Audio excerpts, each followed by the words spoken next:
네, 친족 성범죄 피해자들은 이렇게 오랜 기간 고통받다 어렵게 피해를 털어놓은 이후에 또 다른 고통에 시달리는 경우가 많습니다. 가해자의 분리는 제대로 이루어지지 않고 오히려 회유와 보복에 노출되기 때문입니다. 이어서 박광주 기자입니다. 너무 아팠다. 솔직하게 말해줬으면 좋았을 텐데. 13살 미소는 유서 한 장을 남기고 친구 아름이와 함께 극단적 선택을 했습니다.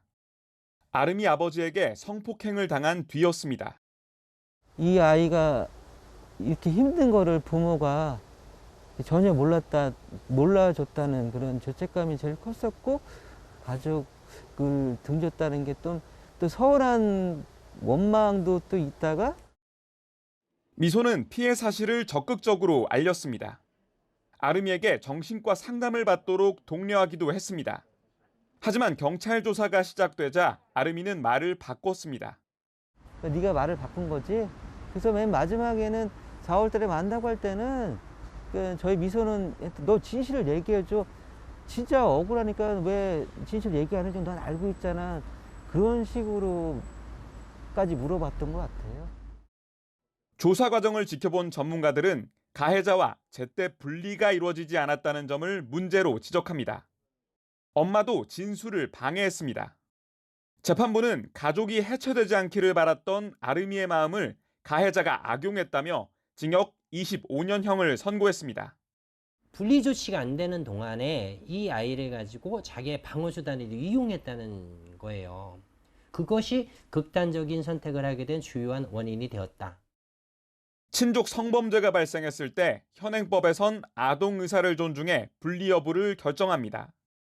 하지만 어리고 사회적 자립도 어려운 아동이 가족과 분리를 결심하기란 쉽지 않습니다.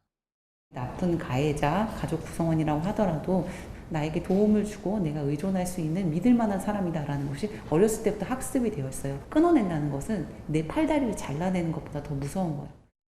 이렇다 보니 국회에선 친족 성범죄가 발생하면 아동의 의사와 관계없이 분리하자는 법안까지 발의됐습니다. 모든 청소년들의 의사를 존중해서 그 아동의 의사를 물어본 다음에 분리 조치한다라는 것은 저는 맞지 않는다라고 생각해요. 어떻게 6살, 7살의 판단 능력과 불안과 공포와 17, 18세의 그 청소년의 판단 능력을 동일시할 수 있는가? 하지만 갑자기 가족과 분리된다는 공포감이 오히려 피해 자체를 감추게 할 수 있다는 의견도 나오는 상황. 전문가들은 아동의 피해와 발달 상황을 충분히 고려해 분리 여부를 결정하는 협의체가 필요하다고 제안합니다.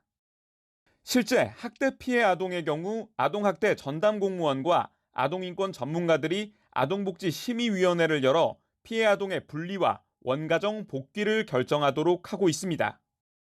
피해 아동이 분리를 원치 않는다면 외부 전문가의 적극적인 관찰과 개입도 필요합니다.